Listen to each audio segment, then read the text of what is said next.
ഇനി ഒരു പെണ്ണിന് ഇവിടെ സ്വതന്ത്രമായി ജീവിക്കാം. അന്ന് വരെ ജീവിക്കാൻ സ്വാതന്ത്ര്യമില്ലാതിരുന്ന ഒരു കാലഘട്ടമായിരുന്നു. ഒരു പെണ്ണ് ജനിച്ചു എന്ന് കേട്ടാൽ അവരുടെ മുഖം ചുളിയുന്ന ഒരു സാഹചര്യമായിരുന്നു.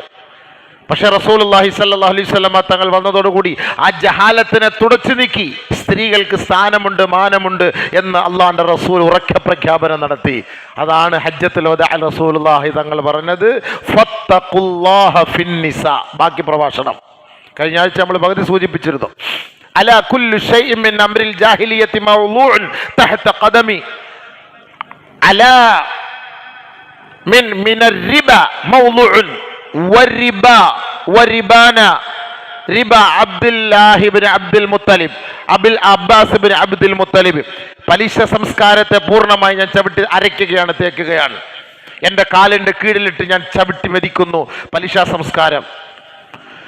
അതേപോലെ ഒരാളെ കൊല്ലുക, അകാരണമായി കൊല്ലുക, ആ ഒരു സംസ്കാര ശൂന്യതയും ഞാൻ ഇതാ ഇവിടെ നിന്ന് തുടച്ചു നീക്കുകയാണ്. ഇതൊക്കെ റസൂലുള്ളാഹി സ്വല്ലല്ലാഹു അലൈഹി വസല്ലമ തങ്ങൾ പറഞ്ഞിട്ട് അടുത്ത പ്രഭാഷണം റസൂലുള്ളാഹി തുടങ്ങുന്നത് സ്ത്രീകൾക്ക് വേണ്ടിയിട്ടാണ്.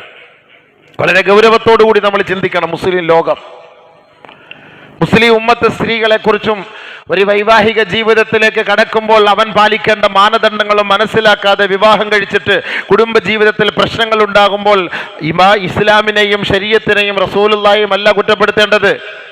വർഷങ്ങൾക്ക് മുമ്പ് ആദരവായ റസൂലുള്ളാഹി തങ്ങൾ ആയിരക്കണക്കായ സ്വഹാബത്തിനെ സാക്ഷ്യപ്പെടുത്തിയിട്ട് 1,44,000 വരുന്ന സ്വഹാബത്ത്, ആ 1,44,000 വരുന്ന സ്വഹാബത്തിനെ സാക്ഷ്യപ്പെടുത്തിയിട്ട് റസൂലുള്ളാഹി പറഞ്ഞ വാക്കാണ് ഫത്തഖുല്ലാഹ്. നിങ്ങൾ അല്ലാഹുവിനെ സൂക്ഷിക്കണം. ഏത് വിഷയത്തിൽ? ഫിന്നിസാ, സ്ത്രീകളുടെ വിഷയത്തിൽ. സ്ത്രീകളുടെ വിഷയത്തിൽ, നമ്മുടെ ഭാര്യമാരുടെ വിഷയത്തിൽ നിങ്ങൾ അല്ലാഹുവിനെ സൂക്ഷിക്കണം കേട്ടോ. വഅൻതും അഖൽതുമൂഹുന്ന ബിഅമാനത്തില്ലാഹ്. ശ്രദ്ധിക്കണം. ഇതുകൊണ്ടാണ് നേരത്തെ വരണമെന്ന് പറഞ്ഞത്. ഈ ശ്രദ്ധിക്കേണ്ടവരൊക്കെ അവസാനത്തിൽ വന്ന് എവിടെയിട്ട് ശ്രദ്ധിക്കാനാണ്? റസൂലുള്ളാഹി സ്വല്ലല്ലാഹു അലൈഹി വസല്ലമ തങ്ങളുടെ പ്രഭാഷണം വളരെ ശ്രദ്ധേയമായ ഗൗരവമേറിയ വിഷയം. ഇന്ന് കുടുംബ ജീവിതം മുഴുവനും ഇടങ്ങേറായിക്കൊണ്ടിരിക്കുന്ന ഒരു കാലഘട്ടത്തിലൂടെ നമ്മൾ നീങ്ങുകയാണ്. ഏറ്റവും വലിയ കുടുംബ ജീവിതത്തിന്റെ സംസ്കാരം പഠിപ്പിച്ചു കൊടുത്തത് പരിശുദ്ധ ഇസ്ലാമാണ്. സ്ത്രീകൾക്ക് സ്ഥാനമില്ല എന്നും അവരെ തളച്ചിടപ്പെട്ടിരിക്കുകയാണെന്നും അവർക്ക് അർഹമായതൊന്നും ലഭിക്കുന്നില്ല എന്നും പൊതുജന മധ്യത്തിൽ ഇറങ്ങാൻ പറ്റൂല എന്നും ഒക്കെ പറഞ്ഞിട്ടുള്ള പ്രചണ്ഡമായ പ്രചാരങ്ങൾ കൊണ്ട് പരിശുദ്ധ ഇസ്ലാമിനെ കരിവാരി തേക്കുന്ന ഒരു സാഹചര്യത്തിൽ ആദരവായ റസൂലുള്ളാഹി തങ്ങളുടെ വഫാത്തിന് മുന്നോടിയായുള്ള ഹജ്ജത്തുൽ വദാഇലെ പ്രഭാഷണത്തിൽ അല്ലാഹുവിന്റെ റസൂൽ സ്ത്രീകൾക്കുള്ള മഹത്വത്തെ ലോകത്ത് വിളിച്ചോതുകയാണ്.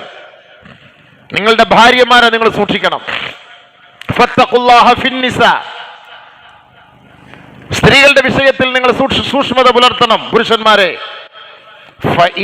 ഫഅൻതും അഖൽതുമൂഹുന്ന ബിഅമാനത്തില്ലാഹ്. നിങ്ങളുടെ കൈകളിലേക്ക് അവരുടെ ഉപ്പമാരി ഏൽപ്പിച്ചത് ഒരു വലിയ അമാനത്താണ് കേട്ടോ. അമാനത്താണിത്. അള്ളാഹുവിന്റെ റസൂലിന്റെ വാക്കാണ് അമാനത്ത്. ഒരു ചെറിയൊരു വാക്കല്ലാതെ വലിയ ഗൗരവമേറിയ വാക്കാണ് അമാനത്ത്. അമാനത്ത് എന്ന് പറഞ്ഞാൽ വളരെ സൂക്ഷ്മതയോടുകൂടി ഏറ്റെടുത്ത് മടക്കി കൊടുക്കേണ്ട ഒരു സാഹചര്യം വന്നാൽ അതിനൊരു പോറൽ പോലും ഏൽക്കാതെ മടക്കി കൊടുക്കണം. അതാണ് അമാനത്ത്. ലാ ഈമാന ലിമൻ ലാ അമാനത ലഹു വലാ ദീന ലിമൻ ലാ അഹ്ദ ലഹു. അമാനത്ത് സൂക്ഷിക്കാത്തവന് ഈമാനില്ല, വിശ്വാസമില്ല. നല്ലപോലെ ശ്രദ്ധിച്ചോളി സുഹൃത്തുക്കളെ. ഈമാനിന്റെ ബാത്താണ്, ഈമാനിന്റെ ചർച്ചയാണ്, ഈമാനിന്റെ സംസാരമാണ് നമ്മൾ നടത്തുന്നത്. നമുക്കിവിടെ ഭൗതികമായ ചർച്ചകളില്ല. ആഖിറവുമായി ബന്ധപ്പെട്ട് ആഖിറത്തിൽ രക്ഷപ്പെടാനുള്ള വഴികളാണ് നമ്മൾ ഇവിടെ ഈ മിമ്പറിൽ മെഹ്റാബിൽ ചർച്ച ചെയ്യുന്നത്. ദുനിയാവിൽ നിങ്ങൾക്ക് രക്ഷപ്പെടാനുള്ള വഴികളൊന്നുമല്ല, ആഖിറത്തിൽ രക്ഷപ്പെടാൻ. അതാണ് നമ്മുടെ ലക്ഷ്യം. ആഖിറത്തിൽ രക്ഷപ്പെടാനുള്ള വഴികൾ നമ്മൾ തിരഞ്ഞെടുത്താൽ സ്വാഭാവികമായി ദുനിയാവിൽ രക്ഷ നേടാനുള്ള വഴികൾ നമ്മൾ കണ്ടെത്തും. അതുകൊണ്ട് അമാനത്ത് എന്ന് പറയുന്നത് കാത്തു സൂക്ഷിക്കുന്നവർ ഈമാനുള്ളവരാണ്. ലാ ഈമാന ലിമൻ ലാ അമാനത ലഹു. അമാനത്ത് സൂക്ഷിക്കാത്തവന് ഈമാനില്ല എന്നാണ് റസൂലുള്ളാഹി തങ്ങൾ പറഞ്ഞത്. വലാ ദീന ലിമൻ ലാ അഹ്ദ ലഹു. കരാറ് പാലിക്കാത്തവന് ദീനിൽ യാതൊരു സ്ഥാനവുമില്ല, യാതൊരു സ്ഥാനവുമില്ല. അതുകൊണ്ട് അല്ലാഹു തആല നമ്മുടെ കൈകളിൽ ഏൽപ്പിച്ചിട്ടുള്ള നമ്മുടെ തരുണികൾ, നമ്മുടെ ഭാര്യമാർ, അവർ അമാനത്താണ്. വഅൻതും അഖൽതുമൂഹുന്ന ബിഅമാനത്തില്ലാഹ്. വസ്തഹ്ലൽതും ഫുറൂജഹുന്ന ബികലിമത്തില്ലാഹ്. ചില വാചകങ്ങൾ കൊണ്ട് അല്ലാഹു തആല അവരെ നിങ്ങൾക്ക് ഹലാലായ ഭാര്യയാക്കി, ഇണയാക്കി, ശാരീരികമായ സംശുദ്ധമായ ലൈംഗിക ജീവിതത്തിനുള്ള എല്ലാ കവാടങ്ങളും തുറന്നു തന്നിട്ടുണ്ട് ആ ഭാര്യമാരിലൂടെ നിങ്ങൾക്ക്. വസ്തഹ്ലൽതും ഫുറൂജഹുന്ന ബികലിമത്തില്ലാഹ്. അള്ളാന്റെ ചില കലിമത്തുകൾ, വാചകങ്ങൾ, വചനങ്ങൾ ഉച്ചരിച്ചുകൊണ്ടാണ് അള്ളാഹു നിങ്ങൾക്കത് ഹലാലാക്കി തന്നത് കേട്ടോ. അതാണ് ഈ കല്യാണ സദസ്സിൽ ഇരുന്ന് പഠിപ്പിച്ചു കൊടുക്കുന്നത്, ഉസ്താദന്മാര് പറഞ്ഞു കൊടുക്കുന്നത്. ഉസവ്വിജുക അലാ മാ അമറല്ലാഹു തആല ബിഹി മിൻ ഇംസാകിൻ ബിമഅറൂഫിൻ ഔ തസ്രീഹിൻ ബിഇഹ്സാൻ. പഠിക്കണം. കല്യാണത്തിന് സോട്ടും കൂട്ടുവിട്ട് സമയത്തിന് വന്നിരുന്നിട്ട് ഉസ്താദിന് പറയുന്നത് കേട്ടിട്ട് അതേപോലെ ഏറ്റു ചൊല്ലിയിട്ടൊന്നും വലിയ കാര്യമില്ല. വിവാഹം എന്താണ്, ഇസ്ലാമിക വൈവാഹിക ജീവിതം എന്താണ്, ഒരു ഭാര്യയ്ക്ക് ഒരു ഭർത്താവിനോടുള്ള കടമ എന്താണ്, ഒരു ഭർത്താവിന് ഭാര്യയോടുള്ള കടപ്പാടെന്ത്, ആദ്യം പഠിക്ക് സഹോദര, ചെറുപ്പക്കാരികളെ. ഇത് പഠിക്കാതെ വിവാഹ ജീവിതത്തിലേക്ക് നിങ്ങൾ കാലെടുത്ത് വെച്ചത് കൊണ്ടാണ് ഇന്ന് വിവാഹ ജീവിതമെല്ലാം താറുമാറായി തകർന്ന് തരിപ്പണമായി കൊണ്ടിരിക്കുന്നത്. ശിഥിലമാകുന്ന കുടുംബ ജീവിതങ്ങളുടെ കാരണം ഇസ്ലാമിക വൈവാഹിക ജീവിതത്തെ കുറിച്ചും ഒരു പെണ്ണിന്റെ മഹത്വത്തെ കുറിച്ചും ഒരു ഭർത്താവിന്റെ ആദരവിനെ കുറിച്ചും ഈ ലോകം മറന്നുപോയത് കൊണ്ടാണ്. പഠിക്കണം. അതുകൊണ്ടാണ് ഹജ്ജത്തുൽ വദാഇല് ആയിരങ്ങൾ പതിനായിരങ്ങൾ പങ്കെടുത്ത ആ സദസ്സിൽ ആദരവായ റസൂലുള്ളാഹി തങ്ങള് ലോകത്തോട് നടത്തിയ പ്രഭാഷണം വസ്തഹ്ലൽതും ഫുറൂജഹുന്ന ബികലിമത്തില്ലാഹ്. അള്ളാഹുവിന്റെ ചില വചനങ്ങൾ നിങ്ങൾ ഏറ്റെടുത്തുകൊണ്ട് അള്ളാഹു തആല ആ ഭാര്യമാരെ നിങ്ങൾക്ക് ഹലാലായ ഇണകളാക്കി തന്നിരിക്കുകയാണ്. എത്ര വലിയ വാക്കാണതില്ലേ. അലാ മാ അമറല്ലാഹു തആല ബിഹി മിൻ ഇംസാകിൻ ബിമഅറൂഫിൻ ഔ തസ്രീഹിൻ ബിഇഹ്സാൻ. അതാണ് നമ്മളിവിടെ നിക്കാഹിൽ പറഞ്ഞു കൊടുക്കുന്നത്. അള്ളാഹുവിന്റെ കൽപ്പന പ്രകാരം മാന്യമായ നിലയിൽ ഇവളെ ഞാൻ സംരക്ഷിച്ചു കൊള്ളാം, ഏറ്റെടുത്തുകൊള്ളാം എന്നുള്ള ആ മഹത് വചനത്തെ ഉൾക്കൊണ്ടുകൊണ്ട് ആ ഉപ്പാന്റെ കയ്യിൽ നിന്ന് ആ പെൺകുട്ടിയെ ഞാനിതാ ഏറ്റെടുക്കുന്നു അല്ലാഹ്. ഇനി തന്റെ കുടുംബ ജീവിതത്തിൽ ഒരു നിലയ്ക്കും ഇവളുമായിട്ട് അഡ്ജസ്റ്റ് ചെയ്ത് മുന്നോട്ട് പോകാൻ കഴിയില്ല എങ്കിൽ തസ്രീഹം ബിഇഹ്സാൻ, മാന്യമായ നിലയിൽ വർഷങ്ങളോളം അങ്ങോട്ടും ഇങ്ങോട്ടും ഇട്ട് തട്ടിക്കളിക്കാതെ മാന്യമായ നിലയിൽ അവളെ നീ ഒഴിവാക്കി കൊടുക്കുക. ഇലക്കും മുള്ളിനും കേടില്ലാത്ത നിലയിൽ കൊണ്ടൊഴിവാക്കി കൊടുക്കുക. തസ്രീഹും ബിഇഹ്സാൻ, മാന്യത ഇസ്ലാം അവിടെയും പഠിപ്പിക്കുന്നുണ്ട്.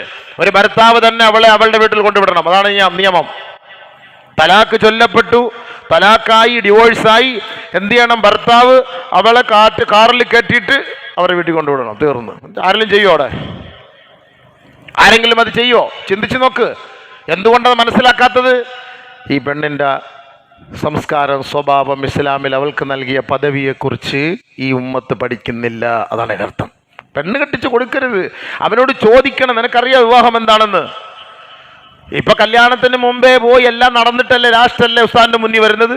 പിന്നെന്ത് നിക്കാഹ്? ഹലാലാകേണ്ടത് നേരത്തെ ഹലാലാക്കി കഴിഞ്ഞു. അവർ തന്നെ അങ്ങ് ഹലാലാക്കി. ഇസ്ലാമിൽ ഹലാലാക്കുന്നതിന് മുമ്പേ അവർ ഹലാലായ പണികളൊക്കെ അവർ ചെയ്തു, ഹറാമിലൂടെ ചെയ്ത് തീർത്തിട്ട് ലാസ്റ്റ് ഘട്ടത്തിലാണ് ഹലാലാക്കാൻ നമ്മുടെ മുന്നിലേക്ക് വരുന്നത്. പിന്നെ എന്ത് ഹലാലിയത്ത് അവിടെ? പിന്നെ ഈ ജീവിതം എങ്ങനെയാണ് മുന്നോട്ട് പോവുക? പിന്നെ അവർക്ക് എങ്ങനെയാണ് ആ കുടുംബ ജീവിതത്തിൽ ഐശ്വര്യമുണ്ടാവുക? എങ്ങനെയാണ് ആ സന്താനങ്ങളെ, മാതാപിതാക്കളെ അനുസരിക്കുന്നവരാവുക? ഒന്നും ഉണ്ടാവില്ല. എല്ലാം പ്രശ്നങ്ങളാണ്. മുൻകാലഘട്ടങ്ങളിൽ ഈ ഇസ്ലാമിക പാഠങ്ങൾ പഠിക്കാതെ, ഇസ്ലാമിക മാനദണ്ഡങ്ങൾ പാലിക്കാതെ വൈവാഹിക ജീവിതത്തിലേക്ക് കടന്നു വന്നവരുടെ മക്കളാണ് ഇപ്പോൾ പഴിച്ചുകൊണ്ടിരിക്കുന്നത്. അന്നവർ നിസ്സാരമായി കണ്ടു. ആരെങ്കിലും ഒരു പെൺകുട്ടിയെ കുറിച്ച് ചൂണ്ടിക്കാണിച്ചു കൊടുത്താൽ ഉപ്പയോട്, എൻ്റെ മോൾ അങ്ങനെയൊന്നുമല്ല, നിങ്ങൾ പറയുന്ന പോലെ ഒന്നുമല്ല, എൻ്റെ മോൾ അങ്ങനെയൊന്നുമല്ല, എൻ്റെ മോള് നല്ല സംസ്കാരമുള്ളവളാണ്, വളരെ സൂക്ഷ്മതയുള്ളവരാണ്, ഞങ്ങൾക്ക് അവളെ അറിയാം. അതിൻ്റെ 11ാമത്തെ ദിവസം അവൾ ഒളിച്ചോടും. അപ്പോൾ വന്ന് ചോദിക്കും, എങ്ങനെ ഉണ്ട്, എന്നെ മിണ്ടാൻ പറ്റുമോ? ഇതാണ് നടന്നുകൊണ്ടിരിക്കുന്നത്. അതുകൊണ്ട് സ്ത്രീകളുടെ വിഷയത്തിൽ സൂക്ഷ്മത പുലർത്തണ നബീന റസൂലുള്ളാഹി. ഒരു ഭാര്യ എന്ന് പറഞ്ഞാൽ ഏറ്റവും വലിയൊരു അമാനത്താണത്.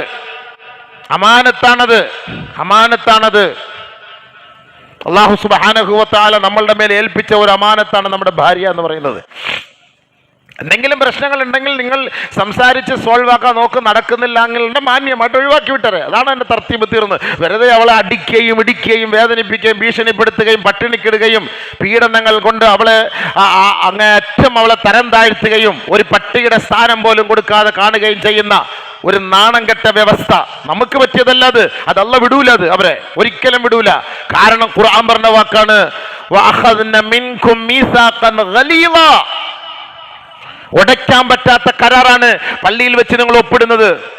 ഞാൻ അവളെ സ്വീകരിച്ചു, തൃപ്തിപ്പെട്ടു എന്ന് പറഞ്ഞിട്ട് ആ പള്ളിയുടെ ദഫ്തറിൽ, ആ ബുക്കിൽ, രജിസ്റ്ററിൽ നിങ്ങൾ ഒപ്പിടുമ്പോൾ നിങ്ങൾ ഓർക്കണം, ഞാൻ എല്ലാം ഈ പറയപ്പെട്ട മാനദണ്ഡങ്ങൾ പാലിച്ചുകൊണ്ട് ഞാൻ അവളെ സ്വീകരിച്ചിരിക്കുന്നു, തൃപ്തിപ്പെട്ടിരിക്കുന്നു എന്നാണ് അതിൻ്റെ അർത്ഥം. പിന്നീട് അവളോട് അതിക്രമവും അക്രമവും കാണിക്കുകയാണെങ്കിൽ അള്ളാഹു അവരെ വെറുതെ വിടൂല. ഒരുപക്ഷെ ദുനിയാവിൽ നിനക്ക് രക്ഷയുണ്ടായേക്കാം, നാളെ ആഖിറമുണ്ട്, അവിടെ റബ്ബ് നിന്നെ പിടിച്ചു നിർത്തും ആ കോടതിയുടെ മുന്നിൽ. അതുകൊണ്ടാണ് റസൂൽ ഇതൊക്കെ പറയുന്നത്. ഈ പറയുന്നത് മൊത്തം ആഖിറത്തിന്റെ വിഷയമാണ് റസൂൽ പഠിപ്പിച്ചത്. എന്നിട്ട് റസൂലുള്ളാഹി സ്വല്ലല്ലാഹു അലൈഹി വസല്ലം തങ്ങൾ പറഞ്ഞു, വലക്കും അലൈഹിന്ന അല്ലാ യുതീന ഫുറൂശകും അഹദൻ തഖറഊനഹു. സ്ത്രീകളെ, നിങ്ങളുടെ മേൽ ബാധ്യതയുണ്ട് ഭർത്താക്കന്മാരോട്, ഭർത്താവിന് ഇഷ്ടമില്ലാത്ത ഒരാളെ നിങ്ങളുടെ വീടുകളിൽ പ്രവേശിപ്പിക്കരുത്. ഏറ്റവും വലിയൊരു പോയിന്റാണ് ഇത്. കൂട്ടുകാരൻ്റെ വാപ്പായും അവൻ്റെ കൊച്ചാപ്പായും സ്കൂളിലുള്ള കുട്ടികളും മുഴുവനും എൻ്റെ ഉമ്മ, എൻ്റെ കൂട്ടുകാരി, എൻ്റെ ഉമ്മയെ പോലെയാണ് എന്ന് പറഞ്ഞ് വീട്ടിൽ കയറി ഇറങ്ങല്ലേ? വല്ല സംസ്കാരമുണ്ടോ? ആ സംസ്കാരം നമ്മൾ പഠിപ്പിച്ചിട്ടുണ്ടോ? അള്ളാഹിന്റെ റസൂൽ നമ്മളോട് പറയാണ്, ഓരോ ഭർത്താക്കന്മാരും ഓരോ ഭാര്യമാരും മനസ്സിലാക്കണം, നിന്റെ ഭർത്താവിന് ഇഷ്ടമില്ലാത്ത ഒരാളെ അദ്ദേഹത്തിന്റെ അനുവാദമില്ലാതെ ഈ വീട്ടിൽ നിങ്ങൾ പ്രവേശിപ്പിക്കരുത്, നിങ്ങളുടെ വീടുകൾ നിങ്ങൾ പ്രവേശിപ്പിക്കരുത്. ആർക്കും ഇന്ന് കയറി വരാൻ തുറന്നിട്ടിരിക്കുകയാണ് കഥവ്. ആർക്കും കയറി വരാം ഒരു വീട്ടിൽ, പാടില്ല സുഹൃത്തെ. സ്വന്തം മക്കൾക്ക് പോലും മാതാവിന്റെ റൂമിലേക്ക് കയറാൻ, പിതാവിന്റെ റൂമിലേക്ക് കയറാൻ അനുവാദം വാങ്ങണമെന്ന് പഠിപ്പിച്ച ഇസ്ലാം, സ്വന്തം മക്കൾക്ക് പോലും, ഒരു വീടിന്റെ ഉള്ളറകളിൽ താമസിക്കുന്ന മക്കൾക്ക് പോലും ഉമ്മ ഉപ്പ കിടക്കുന്ന പ്രൈവറ്റ് മുറിയിലേക്ക് കയറണമെങ്കിൽ അനുവാദം വേണമെന്ന് പഠിപ്പിക്കുന്ന ഇസ്ലാം, പുറത്തു നിന്ന് വരുന്ന കൂട്ടുകാരെ എങ്ങനെയാണ് ഈ പെണ്ണിന്റെ മുന്നിലേക്ക് നമ്മൾ കൊണ്ട് ആനയിക്കുന്നത്, സ്വീകരിക്കുന്നത്? അതുകൊണ്ട് എന്താ സംഭവിക്കുന്നത് അറിയാലോ നിങ്ങൾക്കൊക്കെ. ഉമ്മയെ സ്നേഹിച്ചു കൊണ്ടുപോകുന്നു കൂട്ടുകാരൻ, ഉമ്മയെ അടിച്ചു മാറ്റിക്കൊണ്ടുപോകുന്നു, സ്വന്തം പെങ്ങളെ അടിച്ചു മാറ്റിക്കൊണ്ടുപോകുന്നു. കൂട്ടത്തിൽ പഠിക്കുന്നവർ, സ്കൂളിൽ പഠിക്കുന്നവർ വീട്ടിൽ വന്നിട്ട് അവരുമായി ലോഹ്യമുണ്ടാക്കി, അവരുമായി സമ്പർക്കങ്ങൾ ഉണ്ടാക്കി, ബന്ധങ്ങൾ ഉണ്ടാക്കിയിട്ട് അവരെ സ്നേഹിക്കുകയും പ്രണയിക്കുകയും ശാരീരികമായി ബന്ധപ്പെടുന്ന ഒരു സാഹചര്യത്തിലേക്ക് ഈ സമുദായം പോയിക്കൊണ്ടിരിക്കുന്ന ഒരു കാലഘട്ടമാണ്. 1000 വർഷങ്ങൾക്ക് മുമ്പ് റസൂലുള്ളാഹി തങ്ങളുടെ പ്രഭാഷണം അവർ ഉൾക്കൊള്ളാൻ തയ്യാറായില്ല. അതാണ് അതിൻ്റെ ഏറ്റവും വലിയ അർത്ഥം. അതുകൊണ്ട് നിങ്ങളുടെ ഭാര്യമാർ മനസ്സിലാക്കിക്കൊള്ളട്ടെ, നിങ്ങളുടെ ഭർത്താക്കന്മാർക്ക് ഇഷ്ടമില്ലാത്ത ഒരാളെ നിങ്ങളുടെ മുറിയിൽ പ്രവേശിപ്പിക്കരുത്, ആ വീട്ടിൽ കയറ്റരുത്. കാലിംഗ് ബെല്ലടിച്ചാൽ ജനൽ തുറക്കണം, ഡോറ് തുറക്കരുത്. ജനലിന്റെ പാളി തുറന്നിട്ട് എന്താ സംഭവം, ആരെ തിരക്കി വന്നു? ഇക്ക പള്ളിയിൽ പോയിരിക്കുകയാണ്, 3 മണിക്ക് വരും, 3:15 വരും, ഖലാസ് തീർന്ന്. അവിടെ കൂടുതൽ കൊഞ്ചാനും കുഴയാനും നമ്മൾ നിൽക്കണ്ട, തീർന്ന് ഖലാസ്, കഥ അടച്ചുക, പോവാ, തീർന്ന്. അല്ലെങ്കിൽ നമ്പർ ഇട്ട് കൊടുക്കുക, ഇക്കാടെ നമ്പർ കൊടുക്കുക, വിളിച്ചോ, ആളിപ്പോ ഇവിടെ ഇല്ല, ഇവിടെ ഞങ്ങൾ മാത്രമേ ഉള്ളൂ. പറയാൻ ചങ്കൂറ്റുണ്ടോ? ഇക്കാട് ആളാണ്, ദുബായിൽ നിന്ന് വന്നാണ്, അമേരിക്കയിൽ നിന്ന് വന്നാണെന്ന് പറഞ്ഞ് വിളിച്ചിരുത്തി ചായയും വെള്ളവും എല്ലാം കൊടുത്തിട്ട് പോയാൽ പിന്നെ ഇക്ക വരുമ്പോൾ അവള് കാണില്ല, അവളും പിന്നെ നേരെ പിറകി അമേരിക്കയ്ക്ക് പോകേണ്ടി വരും അവൻ്റെ കൂട്ടത്തിൽ. നിമിഷം നേരം മതി. ഇതൊക്കെ ഒരു സെക്കൻഡാണ്. ഒരു പെണ്ണുങ്ങൾ നോക്കിയിരിക്കുകയാണ്, ആരെങ്കിലും ഒരാൾ ഒന്ന് വന്ന് ഹിജറ പോയാൽ കൊള്ളാമെന്ന്. ഇന്നത്തെ കാലം അങ്ങനെയാണ് അബീവേ. എന്താ സംഭവം എന്നറിയോ? നമ്മൾ അവർക്ക് കൊടുക്കേണ്ടത് കൊടുക്കാത്തത് കൊണ്ട് അവരിങ്ങനെ ആഗ്രഹിച്ചിരിക്കുകയാണ്, വേഴാമ്പല് പോലെ. അതുകൊണ്ടൊരു ഭർത്താവിന് ഭാര്യയോടും കടമയുണ്ട്, ഒരു ഭാര്യയ്ക്ക് ഭർത്താവിനോടും കടമയുണ്ട്. അതാ റസൂലുള്ളാഹി തങ്ങളിവിടെ പഠിപ്പിച്ചു തരുന്നത്. അതുകൊണ്ട് ഓരോ ഭാര്യമാരും മനസ്സിലാക്കണം, തൻ്റെ ഇക്കാമാർക്ക് ഇഷ്ടമില്ലാത്ത ഒരാളെ തൻ്റെ വീട്ടിലേക്ക് പ്രവേശിപ്പിക്കാൻ പാടില്ല. തൻ്റെ ബെഡ്റൂമിലേക്ക്, തൻ്റെ മുറിയിലേക്ക്, വീട്ടിലേക്ക് പ്രവേശിപ്പിക്കാൻ പാടില്ല. വലക്കും അലൈഹിന്ന ബിൽ മഅറൂഫി വകിസ്വതുഹുന്ന വറിസ്ഖുഹുന്ന വകിസ്വതുഹുന്ന ബിൽ മഅറൂഫ് വലഹുന്ന അലൈക്കും. സ്ത്രീകൾക്ക് നിങ്ങളോട് ബാധ്യതയുണ്ട്. അല്ലാ യൂതീന ഫുറൂശക്കും അഹദൻ തഖറഊനഹു. അതേപോലെ വലക്കും അലൈഹിന്ന ബികിസ്വതിഹിന്ന വറിസ്ഖിഹിന്ന ബിൽ മഅറൂഫ്. മാന്യമായ നിലയിൽ വസ്ത്രവും മാന്യമായ നിലയിൽ ഭക്ഷണവും തൻ്റെ ഭാര്യമാർക്ക് കൊടുക്കണമെന്നുള്ളത് ഓരോ ഭർത്താക്കന്മാരുടെ മേലും ബാധ്യതയാണ്, കടമയാണ്, കടപ്പാടാണ്. അവര് പട്ടിണിക്കിടാൻ പാടില്ല. നീ കഴിക്കുമ്പോൾ അവൾക്ക് നീ കൊടുത്തിരിക്കണം. നീ വയറ് നിറച്ച് കഴിക്കുമ്പോൾ നിന്റെ ഭാര്യ പട്ടിണി കിടക്കാൻ പാടില്ല. നീ നല്ല വസ്ത്രം ധരിക്കുമ്പോൾ നിന്റെ ഭാര്യയ്ക്കും നീ നല്ല വസ്ത്രം ധരിപ്പിക്കണം. ഭാര്യയുടെ മുഖത്ത് നീ അടിക്കരുത്, ഭാര്യയെ അനാവശ്യമായി സംസാരിക്കരുത്, അവളോട് കയർക്കരുത്, അവൾക്ക് ഇഷ്ടപ്പെടാത്ത ഒരു പേര് കൊണ്ട് അവളെ നീ വിളിക്കരുത്, അവളുടെ വീട്ടിൽ വെച്ചല്ലാതെ അവളോട് സംസാരിക്കാതിരിക്കരുത്. നബിയുനാ റസൂലുള്ളാഹി. ഒരു ഭാര്യയോട് ഒരു ഭർത്താവിനോടുള്ള ബാധ്യതയാണ്. അപ്പം നമ്മൾ അവളെ ഇടിക്കുകയോ വഴക്ക് പറയുകയോ തെറി പറയുകയോ ആക്ഷേപിക്കുകയോ അധിക്ഷേപിക്കുകയോ ഒക്കെ ചെയ്യുമ്പോൾ നമ്മൾ എന്ത് ചെയ്യണം? പൊരുത്തം വാങ്ങണം. എന്നിട്ട് ഞാൻ സംഭവം പറഞ്ഞു പോയി, മാപ്പാക്കണം, നീ പൊരുത്തപ്പെട്ട് തരണേ, ഒരു സലാം പറയണം. നമ്മുടെ ബാധ്യതയാണ്. അല്ലെങ്കിൽ അവൾ മനസ്സുകൊണ്ട് ഇങ്ങനെ വെറുത്തിരിക്കും. ചുമ്മാ തമാശയ്ക്ക് ആൾക്കാർ പറയുന്നുണ്ട്, മറഅത്ത് എന്ന് പറഞ്ഞാൽ ഭാര്യ എന്നാണ് അർത്ഥം, പെണ്ണ്. ഈ എന്തുകൊണ്ട് മറഅത്ത് എന്ന് പേര് വെച്ചാൽ ഇന്നഹാ തുമർമിറു മിറാറാണ്, ഇടയ്ക്കിടയ്ക്ക് മുറുമുറുമുറുമുറാന്ന് ഇങ്ങനെ പുറമുറുത്തുകൊണ്ടിരിക്കും. ഇവളുടെ സ്വഭാവം അങ്ങനെയാണ്. അപ്പം അതുണ്ടാകാതിരിക്കാൻ നിങ്ങൾ എന്ത് ചെയ്യണം? ഇടയ്ക്കിടയ്ക്ക് എന്ത് ചൂടായാൽ ചുമ്മാ അന്നേരത്തെ സമയത്തനുസരിച്ച് പ്ലീസ് നീ പൊരുത്തപ്പെട്ടെ, ഒരു ബാക്കി ഭയങ്കര സന്തോഷമായിരിക്കും. അത് പൊരുത്തപ്പെടാൻ എന്തിരിക്കുന്നു ഇക്ക, ഓ റാഹത്തായി. ആ ഒരു വാക്ക് തിരിച്ച് നമുക്ക് റിപ്ലൈ കിട്ടിയാൽ ഓക്കെ ആയി, സംഭവം തീർന്നു. അപ്പം അതുകൊണ്ട് നമ്മൾ എന്ത് ചെയ്യണം? എപ്പോഴും അവരോട് മാന്യമായി പെരുമാറണം. ഇൻഷാ അല്ലാഹ്. അള്ളാഹിനെ തോഫിക്കട്ടെ. പിന്നെ പെണ്ണുങ്ങളാണ്, അവർക്ക് ഇച്ചിരി മുറുമുറുപ്പ് കൂടുതലാണ്, പറഞ്ഞിട്ട് കാര്യമില്ല. അങ്ങനെ അള്ളാഹു തആലയുടെ സൃഷ്ടിപ്പ് അങ്ങനെ ആക്കി കഴിഞ്ഞു. നമ്മൾ അതിനൊന്നും ഇനി പറഞ്ഞിട്ട് കാര്യമില്ല. നമ്മുടെ തലയിൽ കെട്ടി വെച്ച് കഴിഞ്ഞു അള്ളാഹു. ഇനി നമ്മളതിനെ സ്വർഗത്തിൽ കൊണ്ട് ഇറക്കി വെക്കണം. അതുവരയ്ക്ക് അഡ്ജസ്റ്റ് ചെയ്ത എന്താ റസൂലുള്ളാഹി സ്വല്ലല്ലാഹു അലൈഹി വസല്ലം തങ്ങൾ 12 പേരെ അഡ്ജസ്റ്റ് ചെയ്തു, ഒരു കുഴപ്പമില്ലായിരുന്നു. നിങ്ങൾ വിചാരിക്കുന്ന പ്രശ്നമില്ലാന്ന്. പ്രശ്നം ഉണ്ടായിട്ടുണ്ട്, എല്ലാം ഉണ്ടായിട്ടുണ്ട്, വഴക്കൊക്കെ ഉണ്ടായിട്ടുണ്ട്. ആദരവായ റസൂലുള്ളാഹി സ്വല്ലല്ലാഹു അലൈഹി വസല്ലം തങ്ങൾ അവരെ മാന്യമായി അവരെ മാനേജ് ചെയ്ത് റാഹത്തായിരുന്നു, ഒരു കുഴപ്പമില്ലായിരുന്നു. അപ്പം അതേപോലെ നമ്മൾ അത് കണ്ടെത്തി അതേപോലെ കൊണ്ട് നടക്കണം ഇൻഷാ അല്ലാഹ്. ഈ കല്യാണത്തെക്കുറിച്ച് അല്ലാഹു തആല പറഞ്ഞ വാക്ക് വഅഖദ്ന മിൻകും മീസാഖൻ ഗലീള, ബലിഷ്ഠമായ ഒരു കരാറാണ് ഒരു പെണ്ണിൽ നിന്ന് അള്ളാഹു നിങ്ങളിൽ ഏറ്റുവാങ്ങുന്നത് കേട്ടോ. ഒരു പെണ്ണിന്റെ വിഷയത്തിൽ, സ്ത്രീയുടെ ഭാര്യയുടെ വിഷയത്തിൽ അത് പൊട്ടിച്ച് കളയരുത്, ഉടച്ച് വാർക്കാൻ നീ ശ്രമിക്കരുത്. അർശിൽ രേഖപ്പെടുത്തപ്പെട്ട് കഴിഞ്ഞു. അത്ര വലിയ വാക്കാണ്. റസൂലുള്ളാഹി സ്വല്ലല്ലാഹു അലൈഹി വസല്ലം തങ്ങൾ അറഫ ദിവസത്തിൽ ഹജ്ജത്തുൽ വദാഇൽ നബിയിന റസൂൽ തങ്ങൾ സഹാബാക്കളോടും 1,44,000 വരുന്ന ആ സഹാബാക്കളെ സാക്ഷ്യപ്പെടുത്തിയിട്ട് അള്ളാഹുവിൻ്റെ റസൂൽ സ്വല്ലല്ലാഹു അലൈഹി വസല്ലം തങ്ങൾ പറഞ്ഞു, സൂക്ഷിക്കണം. അള്ളാഹു സൂക്ഷിക്കാൻ നമുക്ക് എല്ലാവർക്കും തൗഫീഖ് തരട്ടെ. അള്ളാഹു സൂക്ഷിക്കാൻ നമുക്ക് തൗഫീഖ് തരട്ടെ. കാരണം നാളെ ആഖിറത്തിൽ എത്തുമ്പോൾ ചോദ്യം ഉണ്ടാവും, ഭർത്താവിനോട് ചോദ്യമുണ്ട്, നിൻ്റെ ഭാര്യയോട് നീ എങ്ങനെയായിരുന്നടാന്ന്. അവളോട് ചോദിക്കും, നീ എങ്ങനെയായിരുന്നടി നിൻ്റെ ഭർത്താവിനോട്? 2 ചോദ്യം. കുല്ലുക്കും റഅയിൻ വ കുല്ലുക്കും മസ്ഊലുൻ അൻ റഅയ്യതിഹി. ചോദ്യത്തിന് മറുപടി പറയാൻ 2 കൂട്ടരും തയ്യാറായി നിൽക്കുക. അതുകൊണ്ടാണ് ഇടയ്ക്ക് പൊരുത്തം ചോദിച്ച് ഡിലീറ്റാക്കി ക്ലിയർ ചാറ്റ് അടിച്ച് വെക്കണമെന്ന് പറയുന്നത്. ഇടയ്ക്ക് എപ്പോഴും അടിച്ച് പോകുന്നതെന്ന് അറിയില്ല. നമ്മൾ പോകുന്ന സമയത്ത് എങ്ങാണ് ഐസിയുലാണ് കൊണ്ടിടുന്നത് 3 ദിവസം മുമ്പേ. ഭാര്യയും കയറ്റൂല, ഭർത്താവിനെയും കയറ്റൂല, പൊരുത്തം ചോദിക്കാൻ പറ്റില്ല, മയ്യത്തായിട്ടാണ് തിരിച്ചു വരുന്നത്. അപ്പോൾ നമുക്ക് പൊരുത്തം ചോദിക്കാൻ പറ്റില്ല. അപ്പോൾ അതുകൊണ്ട് എന്ത് ചെയ്യണം? നേരത്തെ ക്ലിയർ ചാറ്റ് അടിച്ച് വെച്ചേക്കണം. ഹോസ്പിറ്റലിൽ പോകുമ്പോൾ പനിയായിട്ട് പോയാലും നെഞ്ചുവേദനയായിട്ട് പോലും ഗ്യാസിൻ്റെ അസുഖമായിട്ട് പോലെ അടി ഹോസ്പിറ്റലിലോട്ട് പോവുക, തിരിച്ച് വരുമോയെന്നറിയില്ല. അങ്ങോട്ട് കാറിൽ പോകും, ഇങ്ങോട്ട് 108 വരുന്നത്. അതുകൊണ്ട് നീ ഒരു കാര്യം ചെയ്യും, പൊരുത്തപ്പെട്ട് തന്നേക്കണം, മാപ്പാക്കിക്കണം. എന്തെങ്കിലുമൊക്കെ ഉണ്ടെങ്കിൽ അങ്ങോട്ടും ഇങ്ങോട്ടൊക്കെ നമ്മൾ പറഞ്ഞിട്ടുണ്ടെങ്കിൽ മാപ്പാക്കിക്കണം, ഒരു അടി അടിച്ചിട്ട് പോയേക്കണം. അതാണ് ഏറ്റവും വലിയ കാര്യമാണ്. നമ്മൾ തമാശയായിട്ട് കാണരുത്, ഗൗരവത്തുള്ള വിഷയമാണ്. വീണ്ടും റസൂലുള്ളാഹി സ്വല്ലല്ലാഹു അലൈഹി വസല്ലമ തങ്ങൾ പ്രഭാഷണം നടത്തുന്നു. അയ്യുഹന്നാസ്, ജനങ്ങളെ, ഇന്നി ലാ നബിയ്യ ബഅദി, എനിക്ക് ശേഷം ഇനി ഒരു പ്രവാചകനില്ല. മനസ്സിലായിക്കോളൂ കാര്യത്തിന്റെ ഗൗരവം. റസൂലുള്ളാഹി തങ്ങൾ ജനങ്ങളോട് വിളിച്ചു പറയുകയാണ്, സഹാബ, എനിക്ക് ശേഷം ഇനി ഒരു പ്രവാചകൻ വരാനില്ല കേട്ടോ. ഉണ്ടോ? ലാസ്റ്റ് ഖാത്തമുൻ നബിയാണ്. അപ്പോൾ ഇനിയൊരു പ്രവാചകൻ ഉണ്ടെന്ന് ഷിയാക്കൾ വാദിക്കുന്നുണ്ടാണ് നമ്മൾ ഷിയാക്കൾ അംഗീകരിക്കാത്തത്. പ്രവാചകനില്ല, ഖുർആൻ കൊണ്ട് സ്ഥിരപ്പെട്ട കാര്യമാണ്. മാ കാന മുഹമ്മദുൻ അബാ അഹദിൻ മിർ റിജാലികും വലാകിൻ റസൂലല്ലാഹ് വ ഖാതമൻ നബിയ്യീൻ. നബി ഖാത്തമുൻ നബിയാണ്, അവസാനത്തെ പ്രവാചകനാണ് എന്ന് ഇവിടെ അല്ലാഹു തആല പറഞ്ഞു കഴിഞ്ഞു. അപ്പൊ ഇനിയൊരു പ്രവാചകൻ എനിക്ക് ശേഷമില്ല. വലാ ഉമ്മത ബഅദകും, നിങ്ങൾക്ക് ശേഷം ഇനിയൊരു സമുദായവുമില്ല. നമ്മൾ ലാസ്റ്റ് സമുദായം കേട്ടോ. ഇനിയൊരു സമുദായമോ ഒരു പ്രവാചകനൊന്നും വരാനില്ല. നമ്മളോട് കൂടിയാണ് ഖിയാമത്ത് സംഭവിക്കാൻ പോണത്. ലോകാവസാനം ഈ ഉമ്മത്തിനോട് കൂടിയാണ് സംഭവിക്കുന്നത്. അലാ ഫഅബുദൂ റബ്ബക്കും, അതുകൊണ്ട് സമൂഹമേ, നിങ്ങൾ അല്ലാഹുവിനെ ഭയപ്പെടണമേ, അവനെ നിങ്ങൾ ആരാധിക്കണമേ. നിങ്ങളുടെ റബ്ബിനെ നിങ്ങൾ ആരാധിക്കിൻ. വസല്ലൂ ഖംസക്കും, 5 നേരം നമസ്കാരം മുടക്കരുത്. കൃത്യമായി നിങ്ങളത് നിർവഹിക്കണം കേട്ടോ, അത് നിലനിർത്തണം കേട്ടോ.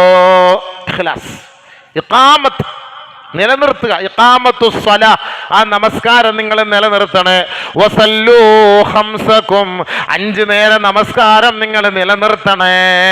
വസൂമൂ ഷഹ്റകും നിങ്ങൾ റമളാൻ മാസങ്ങളിൽ നിങ്ങൾ നോമ്പനുഷ്ഠിക്കണേ. വഅദ്ദൂ സകാത അംവാലികും നിങ്ങളുടെ സമ്പത്തിൽ നിന്ന് അള്ളാന്റെ മാർഗത്തിൽ നിങ്ങൾ സകാത്തുകൾ കൊടുക്കണേ, സദഖ ചെയ്യണേ. അള്ളാന്റെ റസൂല് ഒന്നുകൂടെ ചേർത്ത് പറഞ്ഞു അതിനോടൊപ്പം തീബത്തം ബിഹാ അൻഫുസുകും നിങ്ങൾ മനസ്സ് തൃപ്തിയോടുകൂടി വേണം കൊടുക്കാൻ.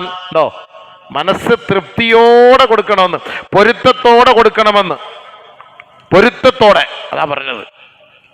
അപ്പം നമ്മൾ എങ്ങനെയും ആരുടെയൊക്കെ വരുമ്പം പൈസ എടുത്തിട്ട് ബക്കറ്റ് വരി വിടുന്ന പോലെ ഏറ്റവും കുറഞ്ഞ നോട്ട് എത്ര നോക്കും അതിനകത്ത് പേഴ്സിൽ എക്സ്ട്രാ അധികമായിട്ടിരിക്കുന്ന 5 10 രൂപ കൊണ്ട് അതായിട്ട് കൊടുക്കുക. വലിയ മാന്യമായി കാര്യമായിട്ടുള്ള ഒരു സദഖ ചെയ്യാൻ വരുമ്പോഴും അങ്ങനെ തന്നെയാണ്.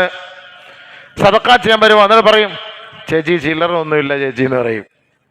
ആരെല്ലൊക്കെ ചോദിക്കാൻ വരുമ്പോൾ ചേച്ചി ചില്ലറ ഒന്നുമില്ല, ചില്ലറ വേണ്ട 500 നോട്ട് താ.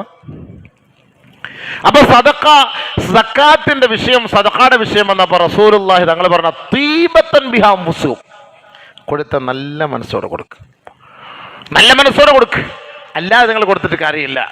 തീബത്തൻ ബിഹാ അൻഫുസുകും നിങ്ങളുടെ നല്ല മനസ്സോടുകൂടി കൊടുക്കണേ. വതഹജ്ജൂ ബൈത റബ്ബിക്കും നിങ്ങളുടെ അള്ളാന്റെ വീട്ടിൽ പോയി നിങ്ങൾ സന്ദർശിക്കണം, ഹജ്ജ് ചെയ്യണം കേട്ടോ. റസൂലുള്ളാഹി സ്വല്ലല്ലാഹു അലൈഹി വസല്ലം തങ്ങൾ പറഞ്ഞ തഹജ്ജു ബൈത റബ്ബിക്കും. പക്ഷേ ഇന്ന് ഹജ്ജിന് കഴിവുള്ളവരൊക്കെ ഉംറ കൊണ്ട് അഡ്ജസ്റ്റ് ചെയ്യാൻ നടക്കൂല കേട്ടോ. ആ പണി അള്ളാഹ്ക്ക് ഇഷ്ടപ്പെടില്ല. നിങ്ങൾ അള്ളാഹയെ ഉടായിപ്പാട്ട് കാണാൻ നിങ്ങൾ നോക്കണ്ട. എത്ര വലിയ ഞാൻ ഒരുപാട് പേര് സമ്പന്നന്മാർക്കാണ് ഹജ്ജിന് പോകാൻ പറ്റും. ഉംറയ്ക്ക് ഇൻഷാ അല്ലാഹ് പോകുന്നുണ്ട് അടുത്ത മാസം. വാപ്പായി ഒന്ന് ഉംറയ്ക്കൂടെ ഇയാൾക്കാകുമ്പോൾ 1 ലക്ഷം രൂപയ്ക്കകത്ത് കാര്യം നടക്കും. വാപ്പായ്ക്ക് ആരെങ്കിലും കൂടെ വീൽ ചെയറിനകത്ത് കയറ്റിവിട്ട് അവന് വേണ്ട 10-500 റിയാൽ കൊടുത്താലും കുഴപ്പമില്ല. വാപ്പായി കൊണ്ട് ഉംറ ചെയ്യിപ്പിച്ചൊരു ഹജ്ജ് 5 ലക്ഷം 6 ലക്ഷം രൂപ ആകും. അത് വലിയ ത്യാഗവാ. നീ എക്സ്പയർ ആകാൻ പോകുന്ന വാപ്പാക്ക് വേണ്ടി 6 ലക്ഷം മുടക്കിയിട്ട് എന്താ കാര്യം? അതുകൊണ്ട് വാപ്പ, ജീവിച്ചിരിക്കുന്ന വാപ്പ ഹജ്ജ് ചെയ്യാതെ മരിക്കരുത്. കഴിവുണ്ടെങ്കിൽ മക്കൾക്കെല്ലാം എഴുതി വെച്ചിട്ട് പഠിച്ചവനെ ഹജ്ജ് ചെയ്യുന്ന മക്കൾ ചെയ്തോളൂ എന്ന് പറഞ്ഞാൽ നടക്കൂല. പെട്ടെന്ന് വിട്ടിട്ട് പോയി ഹജ്ജ് ചെയ്യാതെയാണ്. വലിയ സമ്പന്നന്മാർ ഹജ്ജ് ചെയ്യാതിരിക്കുകയാണ്, വിടൂല റബ്ബ്. നിങ്ങളുടെ നിസ്കാരമൊന്നും അല്ല വലിയ കാര്യം. നിങ്ങൾക്കുള്ള സമ്പത്ത് തന്നിട്ടുണ്ടെങ്കിൽ ഹജ്ജ് ചെയ്യണം. ഇവിടെ അല്ലാഹുവിന്റെ റസൂൽ ഉപയോഗിച്ചൊരു വാക്കതാണ്, നിങ്ങൾ ഉംറ ചെയ്യുന്നില്ല. വതഹജ്ജു ബൈത റബ്ബിക്കും നിങ്ങളുടെ റബ്ബിന്റെ വീട് പോയി നിങ്ങൾ കണ്ട് ഹജ്ജ് ചെയ്യണം. അവിടെ ഇസ്ലാമിലെ വളരെ പരമപ്രധാനമായ വിഷയങ്ങളാണ് റസൂൽ നമുക്ക് പഠിപ്പിച്ചിരുന്നത്. അതുകൊണ്ട് വരുന്ന വർഷം നിയ്യത്ത് ചെയ്ത് ഹജ്ജിന് പോകണം. എന്നാണ് മരിക്കുന്നതെന്നറിയില്ല. നമ്മുടെ വാപ്പ മരിച്ചുപോയി, നമ്മുടെ വാപ്പാക്ക് വേണ്ടി നമ്മൾ ഹജ്ജ് ചെയ്യുമെന്നുള്ള ഒരു പ്രതീക്ഷ വേണ്ട. കഴിഞ്ഞ വർഷങ്ങളിലെല്ലാം 2 ലക്ഷം 3 ലക്ഷത്തിന് പോകാൻ പറ്റി. ഇപ്പോൾ അത് കൂടിക്കൊണ്ടിരിക്കുകയാണ്. ഇനി ഒരാൾക്കൊരു ഭാവിയിൽ 10 ലക്ഷം രൂപ വരെ ഹജ്ജിന് പോകാൻ ചിലവാകും. അപ്പോൾ എന്തായാലും ആരും ഹജ്ജിന് പോകില്ല. 10 ലക്ഷമൊക്കെ മുടക്കി. അപ്പോഴാണ് ഈമാൻ്റെ പവർ അള്ളാഹ് പരിശോധിക്കുന്നത്. ഈ 10 ലക്ഷം അള്ളാഹ്ക്ക് കൊടുക്കാൻ ആരുണ്ട്? അതുകൊണ്ട് ഗൗരവത്തോടു കൂടി ചിന്തിക്കണം. റസൂലുള്ളാഹിയുടെ ഉപദേശമാണിത്.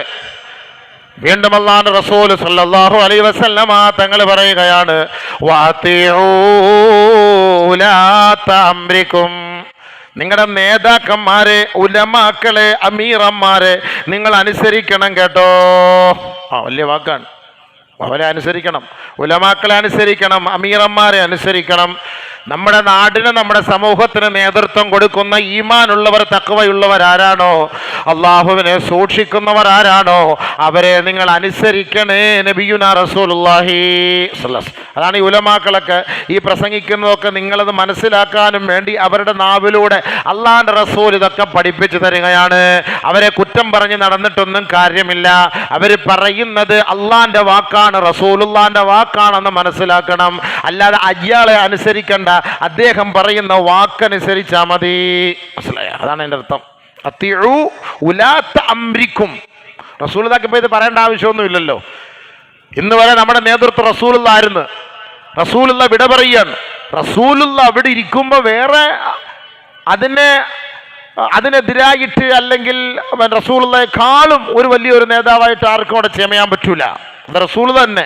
പക്ഷെ റസൂലുള്ളാഹിയുടെ വഫാത്താവാൻ പോവാണ്. റസൂലുള്ളാഹി ലോകത്ത് നിന്ന് വിട പറയാണ്. അപ്പോൾ നബിയുനാ റസൂലുള്ളാഹി സ്വല്ലല്ലാഹു അലൈഹി വസല്ലം പറയുകയാണ്, നിങ്ങളുടെ കാലഘട്ടങ്ങളിൽ വരുന്ന അമീറന്മാർ, ഉമറാക്കൾ, ഉലമാക്കൾ, അവരെ നിങ്ങൾ അനുസരിക്കണം. അവ അനുസരിക്കാതിരുന്നാൽ വമൻ യുതിഇല്ലാഹ വറസൂല, അള്ളാഹുവിനെയും അവന്റെ റസൂലിനെയും അനുസരിച്ചവർ അള്ളാഹു അനുഗ്രഹിച്ചവരുടെ കൂട്ടത്തിലാണ്.